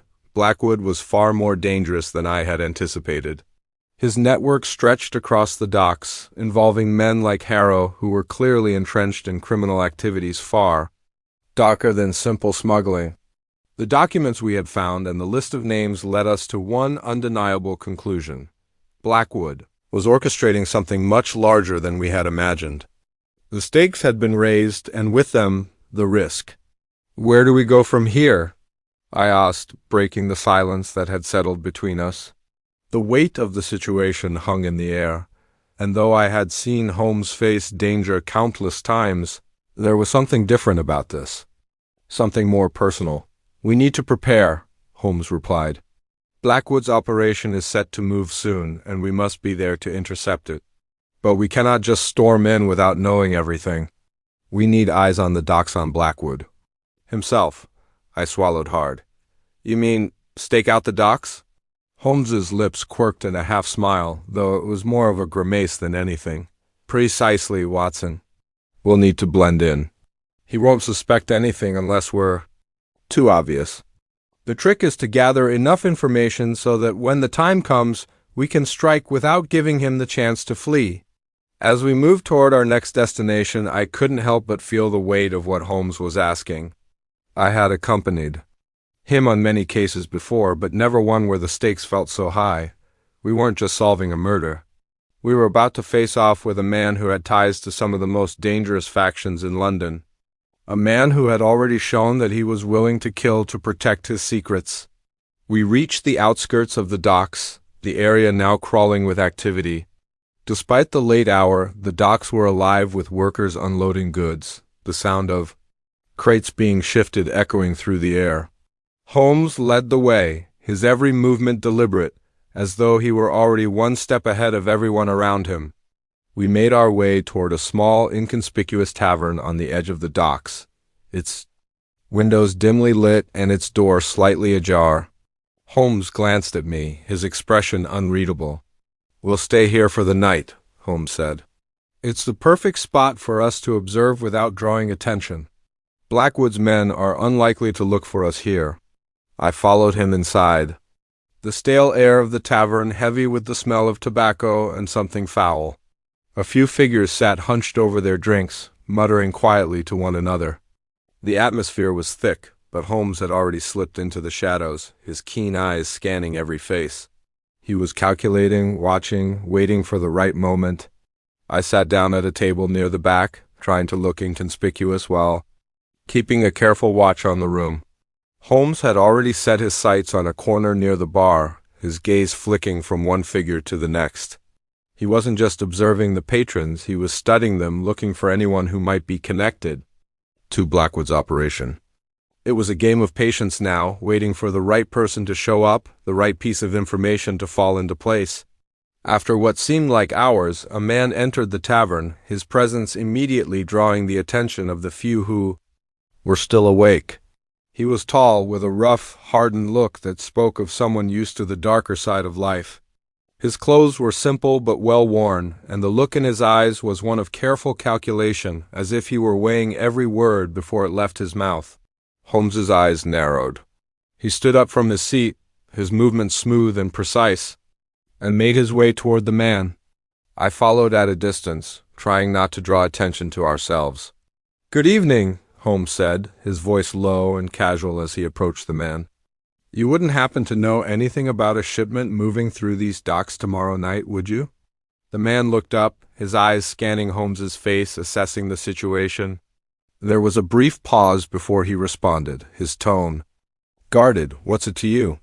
he asked, his voice gruff but not unfriendly. Holmes's smile was thin but genuine. "I'm just a man with some business. I hear things, you see, and I thought you might be someone who could help me make the right connections." The man studied Holmes for a moment longer, then seemed to relax as though he had made a decision. "You're looking for something more than just a drink, aren't you?" he asked, his voice low. "I can tell by the way you're eyeing me that you're not here by accident. What do you want? What do you want?" Holmes leaned in slightly, his tone becoming more serious. "I want to know about the shipments coming through these docks tomorrow night. Specifically, I want to know where they're coming from and where they're going. You might be able to help me with that." The man hesitated, glancing over his shoulder to ensure no one else was listening. He leaned in closer, his voice barely above a whisper. "You're not the only one asking questions, you know. Blackwood's men have been sniffing around, but if you want to know anything, I suggest you meet him at the docks tomorrow night. He's the one who's running the operation. But be warned, if you're looking for trouble, you'll find it." Holmes straightened, his eyes sharp. "I'll take my chances," he said, his voice filled with quiet determination. "Thank you for your help." The man nodded curtly, turning back toward the bar as Holmes returned to our table. I could feel the pulse of tension in the air as he sat down, his fingers tapping lightly on the surface. "We have our answer," Holmes said, his voice low but filled with resolve. "Blackwood will be at the docks tomorrow night. He's the one pulling the strings. Tomorrow, Watson, we take him down." I nodded, my pulse quickening. This was it. The confrontation we had been working toward, the final showdown with Simon Blackwood. The stakes had never been higher, and the danger had never been so real. We were on the edge, and there was no turning back now. The game was almost over, and Holmes was ready for the final move. Section 13. The confrontation. The fog had rolled in thicker than ever when we arrived at the docks the following night. The city seemed to exhale a heavy breath, the chill of the mist wrapping itself around us like an unseen hand. The glow from the distant gas lamps barely cut through the thick blanket of fog that enveloped the area. It was as if the world had become one large, suffocating shadow, hiding the truths we had so desperately sought for days. Holmes and I stood at the edge of the pier, our eyes scanning the movement in the distance. The quiet murmur of voices mixed with the occasional creak of a ship's hull swaying in the water. But there was an unmistakable sense of anticipation in the air. Everything felt heightened, our senses sharper, the tension thicker. We had come too far to turn back now. Holmes was as composed as ever, his sharp eyes darting from shadow to shadow, his posture alert but calm. He had already studied the layout of the docks, having used his keen mind to anticipate every possible angle. I, on the other hand, stood closer to the shadows, my heart racing as I watched the docks come to life in front of me. The moment was drawing nearer. We had a plan, but it was a fragile one. It depended on our ability to outsmart Blackwood and his men, something that had become increasingly difficult as they had been one step ahead of us all along. "Stay close," Holmes murmured, his voice barely audible above the sounds of the night. "And keep your wits about you, Watson. Blackwood will not be easy to catch. We'll have one chance to get him." I nodded, though my throat felt tight as if the very air around us was compressing with the weight of what was to come. I had accompanied Holmes through many dangers, but this was different. This wasn't just another criminal. This was Simon Blackwood, a man whose reach stretched far beyond the docks, into the darkest corners of London's criminal underworld. Holmes moved forward, his movements fluid but deliberate, his every step calculated. I followed, trying to keep pace. As we neared one of the warehouses, I could see figures in the distance, their shadows barely visible against the blackness of the night. Holmes stopped abruptly, his body tense as he analyzed the scene. "They're expecting a shipment," Holmes whispered, his eyes narrowing. "This is it, Watson. We must get in position." I followed his lead as he led us toward a series of crates. Stacked high against the warehouse wall, their rough surfaces serving as the perfect cover. Holmes crouched behind one of the crates, motioning for me to do the same. The air felt colder here, more oppressive, as if the darkness was pressing in on us from all sides. "Do you see him?" I whispered, trying to steady my voice. Holmes didn't answer immediately. His eyes were fixed on the distant shadows, where several men were now emerging, moving with a purpose. At the center of the group was a tall figure, cloaked in a dark coat, his face hidden beneath the brim of a wide hat. Even from this distance, I could feel the unmistakable aura of power radiating from him. "Simon Blackwood." "There," Holmes said softly, his voice almost drowned out by the distant sound of a ship's horn. "That's our man, Blackwood," I tensed, my heart pounding in my chest. This was it. The man who had orchestrated Lady Eleanor's death, the one who had manipulated the Greystoke family's legacy for his own gain, was now within reach. He was only a few hundred yards away, his back turned to us as he spoke with his men. Holmes's eyes were calculating as he watched the scene unfold. "We need to wait for the right moment," he said, his voice calm, but the tension in his posture was evident. "If we strike too early, we risk losing him. But if we wait too long, he may slip through our fingers once again." We watched as Blackwood and his men moved toward one of the ships docked at the pier. They were loading crates, their movements swift and efficient. But it was clear to me now that Blackwood wasn't just running a simple smuggling operation. The crates being loaded onto the ship were far more than just cargo. I could see the shadows of men working in the background, loading items that were far too heavy to be ordinary goods. Weapons, documents, things of value that were meant to disappear into the night. I exchanged a glance with Holmes, and without a word he motioned for us to move closer. We crept from crate to crate, each step calculated as the dock workers moved about their tasks, oblivious to our presence. We were getting closer now, the gap between us and Blackwood's men narrowing with every passing second. As we approached the edge of the warehouse, I could feel the adrenaline rush through my veins. We were so close now I could almost reach out and touch him. Blackwood, the elusive figure who had haunted our every step, was just a few feet away, his back still turned as he barked orders to his men. The opportunity was right there, waiting for us to make our move, but then something changed. Blackwood suddenly turned, his eyes scanning the docks with an intensity that sent a chill down my spine. He had felt something, a shift in the air perhaps, or maybe it was his keen instincts. Whatever it was, he was no longer the unaware prey we had assumed him to be.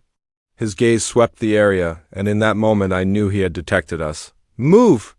Holmes hissed, his voice a sharp command. We darted back into the shadows, moving quickly to avoid detection.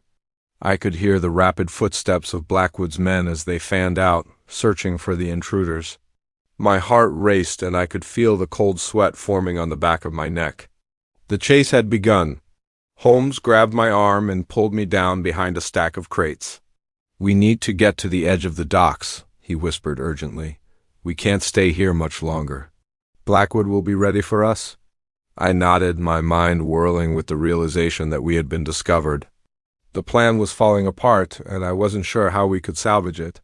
But Holmes's confidence was unshaken, and I followed his lead as we moved quickly through the maze of crates and shadowed corners. We reached the edge of the docks where the fog was thickest, the ships looming in the darkness like ghosts in the mist. Holmes glanced around, his sharp eyes calculating their next move. "We have no choice," he said, his voice low but filled with resolve. "We have to confront him now. If we wait any longer, we'll lose him for good." I felt a surge of adrenaline course through me. This was it, the moment we had been preparing for. The final confrontation with Simon Blackwood. He was within reach, and we could not let him slip away again. With a final glance at me, Holmes moved toward the shadows, ready to make his move. I followed, knowing that whatever happened next would determine the fate of Lady Eleanor's legacy and our own. The storm was here, and there was no turning back. Section 14. The final act. The fog was suffocating now, so thick that it felt as if the entire world had been swallowed up by the murk. We moved swiftly, our steps muted by the wet cobblestones beneath us. Holmes, ever the calculated figure, kept his movements fluid and precise, his eyes darting around, assessing every possible angle. I followed closely, my thoughts racing as the weight of what was about to unfold settled heavily on me. We had been following Blackwood's men for what felt like hours, creeping through the shadows, always just one step behind, but now, as the docks stretched out before us, I could feel the tension rising. The final confrontation was near, and, despite Holmes's usual confidence, I couldn't shake the feeling that we were walking into a trap. I glanced over at Holmes, who seemed unfazed by the mounting danger. His face was a mask of determination, the flickering light from the distant lanterns casting shadows across his sharp features. The man had an uncanny ability to remain composed in the face of danger, and it was one of the reasons I trusted him so completely. But even I could see that the stakes were higher than ever. If Blackwood was truly behind Lady Eleanor's death, and if he had been manipulating the Greystokes for years, then this was not just a matter of solving a case, it was a matter of stopping a criminal mastermind before he could destroy everything in his path. "We're close now, Watson," Holmes whispered, his voice steady but urgent. "Blackwood will be expecting us. We have to be ready." I nodded, though the unease still lingered in the pit of my stomach. "What's the plan?" I asked, keeping my voice low. "We can't just walk up to him and arrest him." Holmes paused, his eyes narrowing as he considered the situation.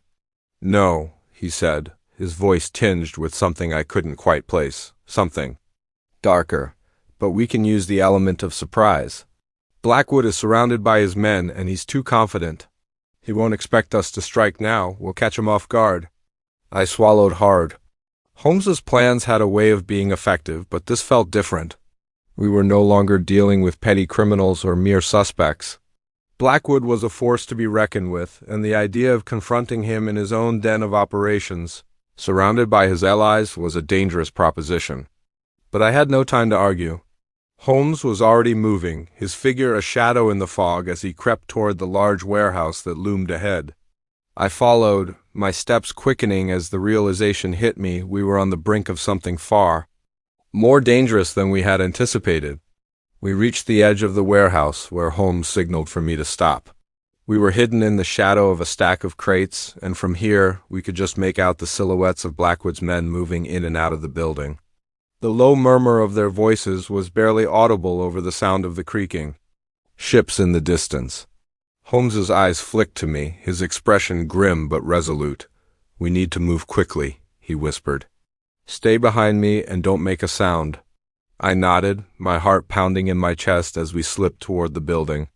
The fog was so thick now that I could barely see my own hand in front of my face, but Holmes seemed to navigate the maze of crates and warehouses with an ease that came from years of experience.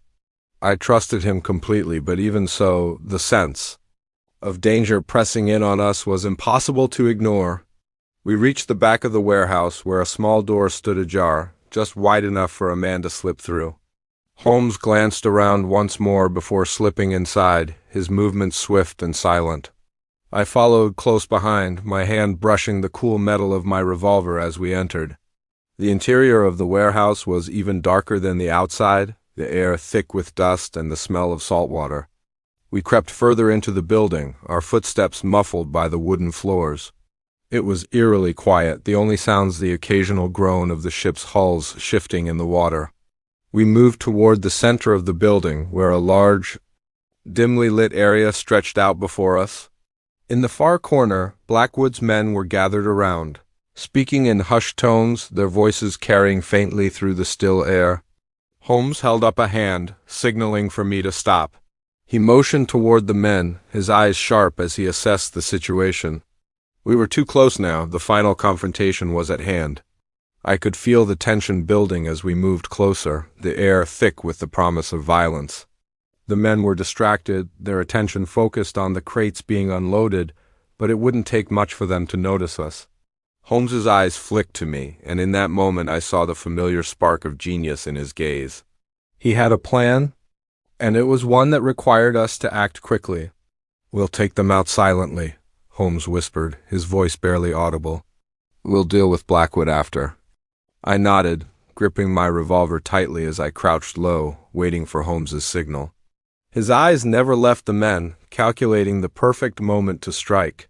I could feel the weight of the silence pressing in on us, each second stretching out longer than the last.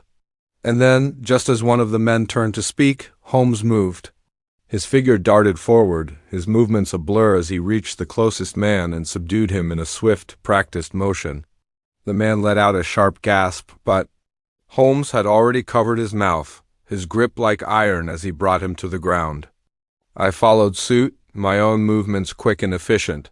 The second man didn't have a chance to react before I had him pinned against the wall, his breath sharp and panicked.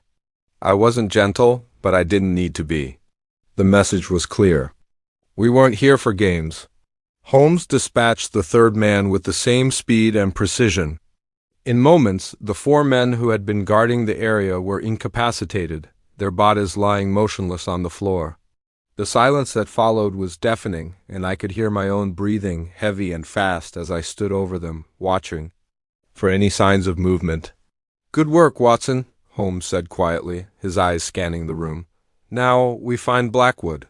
We moved deeper into the warehouse, the final confrontation within reach. I could feel the adrenaline surging through me, every instinct screaming that this was the moment we had been waiting for. The fog, the darkness, the tension, it was all building toward this point. Ahead I could just make out Blackwood's silhouette, standing tall, his back to us as he gave orders to his remaining men. His face was hidden in shadow, but there was no mistaking the authority in his posture. The man was a figure of power, and he had no idea that his time was running out. Holmes's eyes met mine, a single, silent signal passing between us. We were ready. The trap had been set. I took a step forward, but Holmes held up a hand, his voice a soft command. "Not yet." We waited. Every second seemed a stretch, but Holmes knew exactly what he was doing. He was letting Blackwood make the first move. And when he did, when The time was right, Holmes would strike, and Blackwood's empire would crumble. The game was nearing its end. Section 15. The final confrontation. The silence in the warehouse was absolute, thickening with each passing second. We had positioned ourselves strategically, crouched low behind the stacked crates, our bodies frozen in place as Holmes's sharp gaze remained fixed on Blackwood. The leader of the operation stood at the far end of the room, his posture erect, his every movement exuding an air of command. The fog outside had crept in even further, enveloping the building, its presence felt inside as well, adding to the tension that hung heavily in the air. Holmes and I had taken out his men with swift precision, silent and efficient, but Blackwood was a different challenge. He wasn't simply a criminal. He was the mastermind behind a network that had operated under the radar for years. Now, finally, he was within our reach.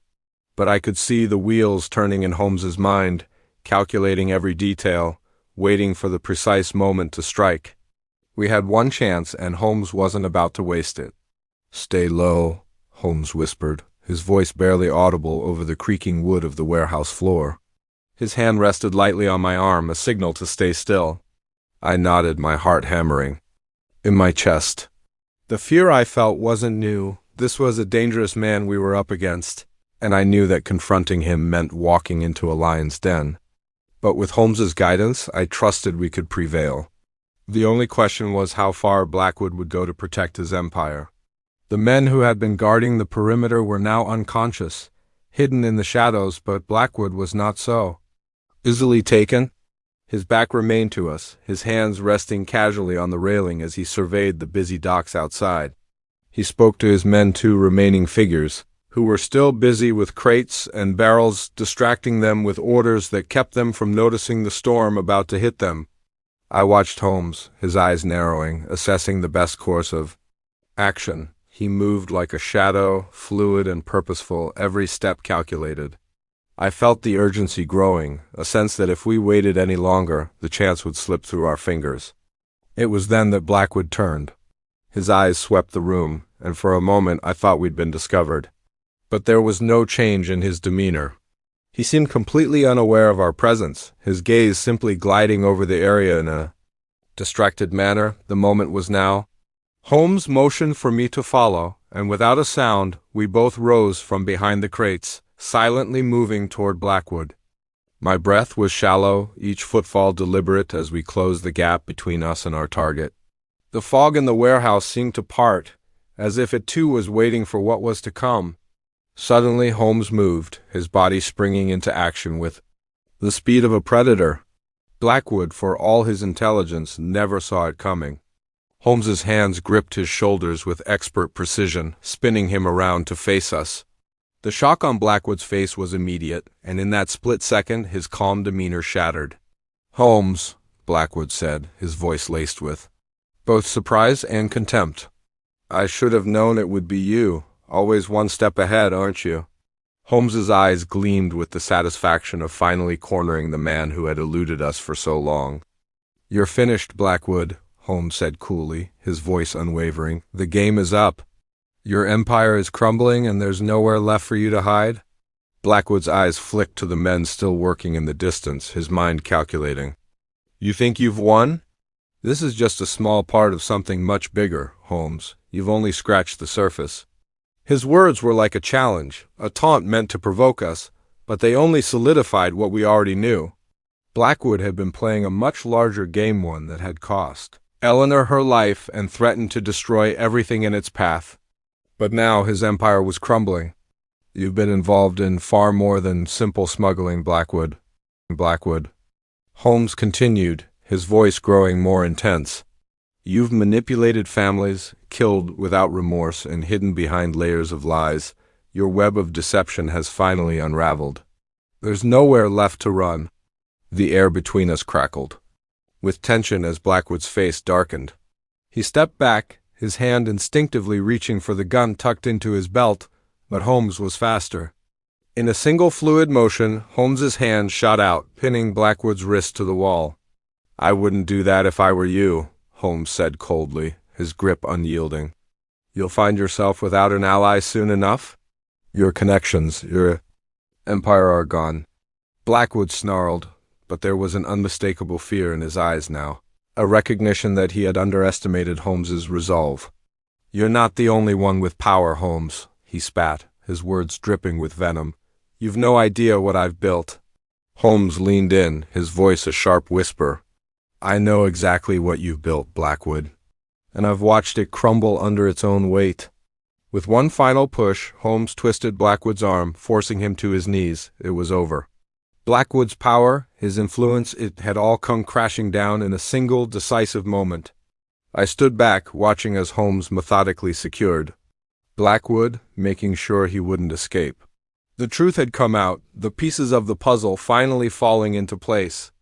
Blackwood was the mastermind, the one who had orchestrated Lady Eleanor's death to protect his secrets, his hidden trust, and now, at last, he would face the consequences of his actions. Holmes turned to me, his expression unreadable as he surveyed the room one last time. It's done, he said simply. We have him. I nodded, a deep sense of relief washing over me. The fog in the warehouse seemed to lift, and for the first time in days the air felt lighter, less oppressive. We had caught the man who had killed to protect a legacy of power and greed, but now, at least, justice would be served. Holmes looked back at Blackwood, his face hardening. You'll pay for what you've done. The people you've hurt, the lives you've ruined, they won't be forgotten. Blackwood's eyes narrowed, a faint smirk playing at the corners of his lips. You think this is over? You think you've won, Holmes? There's always more, always another way. Holmes stepped closer, his gaze unwavering. Not this time. The finality of his words hung in the air, and I knew in that moment that Holmes had not only solved the case, but had also put an end to Blackwood's reign of terror. The truth had been uncovered, and Blackwood had nowhere left to hide. The dawn was beginning to break as we stood in the silence of the warehouse, the first rays of light piercing through the fog. The docks were still, the world now quiet and empty, but for the two of us and the man who had caused so much damage. The storm had passed, but the consequences of Blackwood's actions would linger. As we walked away from the warehouse, Holmes didn't speak, his mind already processing the next steps. But I could feel the weight of the case lifting from my shoulders. The truth had been revealed. And for the first time in a long time, I felt the sting of relief. Blackwood's empire had fallen. And with it, so too had the last of the shadows that had haunted Lady Eleanor Greystoke's family. It was over.